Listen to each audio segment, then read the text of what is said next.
Chris Tucker's latest comedy tour is taking a jibe at Will Smith, and it's actually more brutal than you think. Will ain't stupid. Will, he did not slap The Rock. He slapped Chris Rock. He ain't stupid. You slapped the wrong person, you get your ass killed. The Rock used to wrestle. He choked it. He put his ass to sleep. He put him to sleep. Oh, like go to sleep. And Will looked at her. She was like, I thought we had a deal. Will said, I'm gonna have to slap the shit out of Chris Rock. I am not splitting no $500 million. He was like that guy in 5 Heartbeat. Every night I gotta prove my love. Oh, yeah.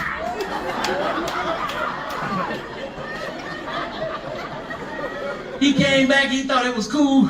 I got him, baby, I got him. But you know, Jada's gangster. Jada was like, you didn't knock him out.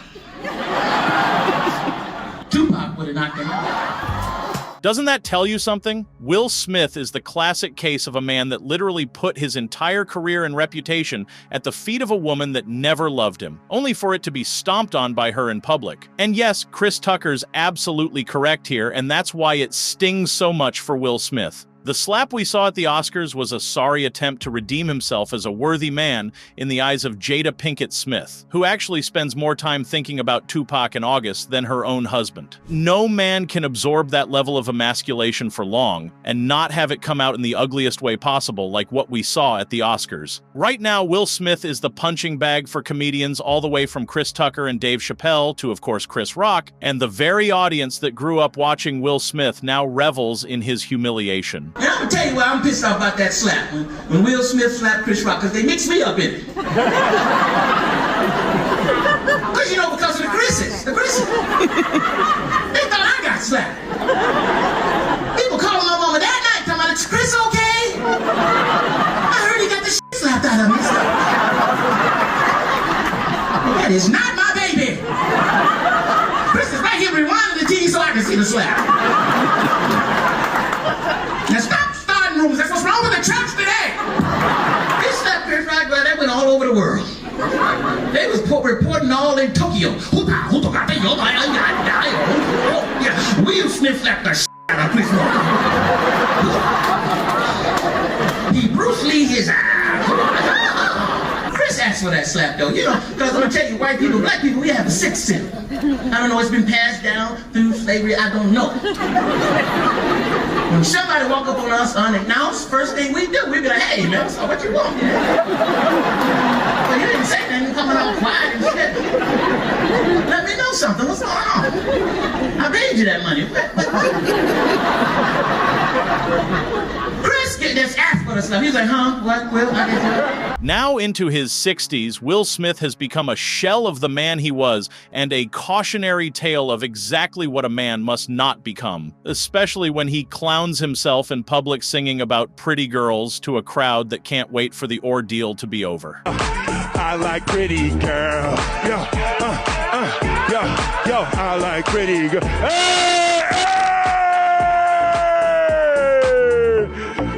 Rita Ora, ladies and gentlemen. I know, it is a pleasure, baby. Good to see you. I have to say, that song is one of the most uncomfortable things I've seen on the internet in a long time. It's like Will Smith's sad attempt to salvage his image is damaging it beyond repair. Kind of like that Mr. Bean moment, panicking so hard to save something that you end up completely ruining it beyond recognition. Oh, and by the way, I find it absolutely revolting that the only reason Will Smith saw a chance to reclaim his faux masculinity in public was because the man he got up to slap was much smaller than himself. I mean, forget someone like The Rock or Terry Crews. Can you imagine if the person standing up on stage that night was even Dave Chappelle or Eddie Murphy? You can be sure those guys wouldn't have allowed Will Smith to just waltz back to his seat after the slap. And I think that's truly the mark of a weak man. It's who he thinks he can get away with picking on. It's what exposes where on the totem pole he actually lies. Besides, Will Smith's burst of masculine rage at the Oscars came after being dragged through an entire humiliation cycle over many years. It began with this leaked clip of Jada Pinkett Smith basically bossing around Will Smith in their house, and Will just soaking in the emasculation while slowly losing his mind. You know Esther Perel is coming to the table. She's going to be at the red table.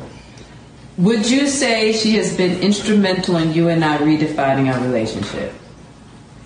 I would say don't just start filming me without asking me. Oh my goodness. If you could film me. Astaire, come help us again, please. I'm still dealing with foolishness. Because she don't just... Would you say that she helped us heal the hurts that we caused one another? My social media presence is my bread and butter, okay? So you can't just use me for social media and not, don't just start rolling. I'm standing in my house. Don't just start rolling. That's why I've always said, you can either be a man when you need to be, or delay it until that masculine debt eventually catches up to you. Will Smith had tolerated everything. His wife cheating on him, his son failing in his career and basically becoming a parody of himself in public, and then his own reputation dragged through the mud online. If only he had put his foot down at some point, he could have stopped his entire life from just crumbling into itself. What did he do instead? Listen to what Will Smith said a few years prior on a Hollywood Reporter table, and you'll get into the kind of vulnerable and insecure mindset this guy really has. I'm trying to develop a more realistic perspective of what this business is. I told my mother this the other day, and she thought it was hilarious. I said, when I was 15 years old, my first girlfriend cheated on me. Oh. And I remember making a decision that nobody would ever cheat on me again. And the way I was going to do that is by being the biggest actor on earth.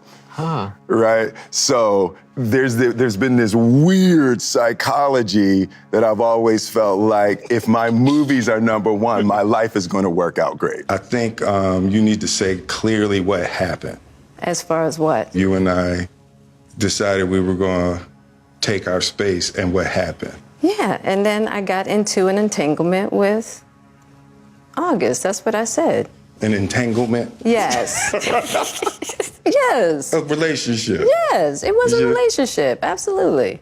I was in a lot of pain, and I was very broken.